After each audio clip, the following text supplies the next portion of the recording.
بسم اللہ الرحمن الرحیم۔ السلام علیکم۔ قرآن دین چینل میں ایک نئی معلوماتی ویڈیو کے ساتھ انا میسج آپ کی خدمت میں حاضر ہے۔ بہت ساری خواتین پریشان ہیں حمل کے لیے۔ اب کیا ہوتا ہے کہ اکثر ایسا ہوتا ہے کہ میڈیکل رپورٹس نارمل ہوتی ہیں، ہسبینڈ کی بھی وائف کی بھی، لیکن حمل نہیں ہو رہا ہوتا۔ کچھ کردار روحانی عملیات کا بھی ہوتا ہے۔ میں نے بہت ساری خواتین دیکھی ہیں جو نماز نہیں پڑھتی، تہجد نہیں پڑھتی اور پھر سمجھتی ہیں کہ اللہ انہیں اولاد دے گا، لیکن اولاد حاصل کرنا بھی اتنا آسان نہیں ہے۔ اس میں بھی کچھ شرائط ہیں۔ آج کی ویڈیو میں آپ کو کچھ شرائط بتاؤں گی، آسان طریقے اور کچھ وظائف بتاؤں گی۔ انشاءاللہ تعالیٰ ایک مہینے کے اندر آپ کو خوشخبری ضرور ملے گی۔ انشاءاللہ تعالیٰ مجھے پورا یقین ہے۔ ویڈیو کو اینڈ تک دیکھیے گا، مس مت کیجیے گا۔ ہر پارٹ آپ کے لیے امپورٹنٹ ہے، کیونکہ کہاں کہاں آپ دھکے کھا چکی ہیں، کس کس ہاسپٹل میں آپ نے دکھایا ہے، اس کے علاوہ کتنے ڈاکٹرز کو آپ فیس دے چکی ہیں۔ اب تو بس انتہا ہو گئی ہے، تو اس ویڈیو کو دیکھ کر آپ کا انشاءاللہ تعالیٰ وقت ضائع نہیں ہوگا۔ پہلی چیز یہ ہے کہ حمل کے لیے اپنی رپورٹس صحیح جگہ سے کروانا بہت ضروری ہے۔ میں روحانی طرف بھی آپ کو لے کے جاؤں گی، لیکن میڈیکل کنڈیشن میں آپ کو بتا دوں کہ رپورٹ کا صحیح کروانا صحیح جگہ سے بہت ضروری ہے۔ الٹرا ساؤنڈ جب آپ کو کمپیوٹرائز رپورٹ آپ کے ہاتھ میں آ جائے تو اس کو آپ صحیح طریقے سے ایگزامینیشن اور اچھے ڈاکٹر کو دکھائیں۔ اس کے بعد آپ اپنے ہسبینڈ کی اچھی جگہ سے رپورٹ کروائیں۔ سیمن انالیسس کی رپورٹس آپ اپنے کسی ڈاکٹر یا میل ڈاکٹر کو دکھائیں۔ اگر واقعی دونوں میں حالات پیچیدہ نہیں ہیں اور بالکل ٹھیک ہے، تو ایسی صورت میں یہ عمل آپ ہی کے لیے ہے۔ اب کیا ہوتا ہے کہ 80% یا یوں سمجھ لیں کہ 99% ہی میڈیکل ایشوز لازمی ہوتے ہیں، لیکن ہمارے باباؤں نے اور ہمارے قوم نے اور ایسے اشتہارات نے ہمارا ایک مائنڈ کریٹ کر دیا ہے جادو۔ ہر چیز جادو نہیں ہوتی۔ کسی کے پاس اتنا وقت نہیں ہوتا کوئی کسی کو جا کے جادو پہ، اور جادو کے لیے تو ایمان کو بیچنا پڑتا ہے، ایمان کو ختم کرنا پڑتا ہے۔ انشاءاللہ تعالیٰ اس کے اوپر میں ویڈیوز ضرور بناؤں گی، چینل کو ضرور سبسکرائب کیجیے گا۔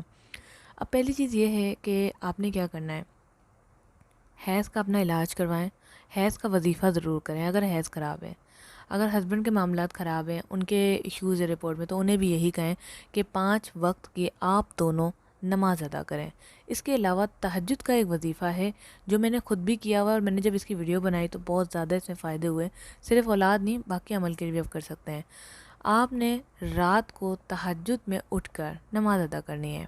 اس کے بعد آسمان کی طرف دیکھ کر سورہ فلق پڑھنی ہے۔ اگر آپ چاروں گول بھی پڑھ لیں تو کوئی مسئلہ نہیں، اگر سورہ فلق پڑھیں تو بھی کوئی مسئلہ نہیں، اور پھر دعا مانگنی ہے۔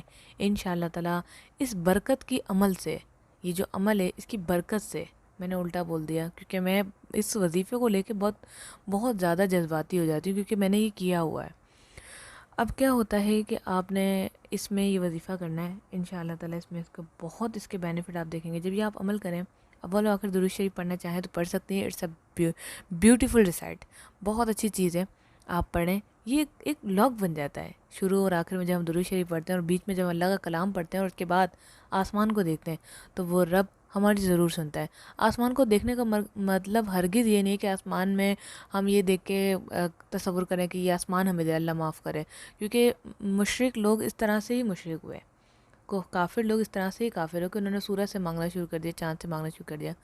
آسمان دیکھنے کا مقصد یہ ہے کہ اللہ تیری کائنات کتنی وسیع ہے، کتنی بڑی ہے۔ ہمیں تو صرف نیلا آسمان نظر آ رہا ہے، لیکن اس کے پیچھے ایک اور دنیا بستی ہے، مخلوق ہے تیری۔ ہم آسمان کو اس لیے دیکھتے ہیں، پھر اللہ سے اس کا وسیلہ دیتے ہیں۔ اے اللہ، تمام مخلوقات، تمام نیک لوگوں کا وسیلہ ہے تجھے، نیک لوگوں کے وسیلے کی برکت سے مجھے اولاد عطا فرما۔ اللہ کیوں نہیں سنے گا؟ سب چھوڑیں، اپنے اعمال اچھے کر لیں، انشاءاللہ تعالیٰ اولاد مل جائے گی۔ دوسری چیز یہ ہے کہ بچوں کو پیار کیا کریں، انہیں خرچی وغیرہ دیا کریں، ان سے بھی جو ہے بچے راضی ہوتے ہیں اور اللہ تعالیٰ خوش ہو کے آپ کو اولاد دیتا ہے۔ 2 کنڈیشنز میں نے آپ کے سامنے رکھ دی۔ جادو میں نے انکلیوڈ نہیں کیا، ورنہ 3 کنڈیشن ہے، میں جادو کو نہیں کنسیڈر کر رہی۔ ہوتا ہے لیکن اتنا نہیں جتنا لوگوں نے بنا دیا ہے، لیکن 2 کنڈیشن میں نے آپ کے سامنے رکھ دی ہیں، ایک میڈیکل اور دوسرا روحانی۔ نمازوں کی پابندی کریں، کوئی وظیفے کی ایک ہی شرط ہے، نماز کی پابندی کرنا۔ آپ کا بہت زیادہ میں نے وقت لے لیا، اپنا خیال رکھیے گا۔ السلام علیکم ورحمۃ اللہ۔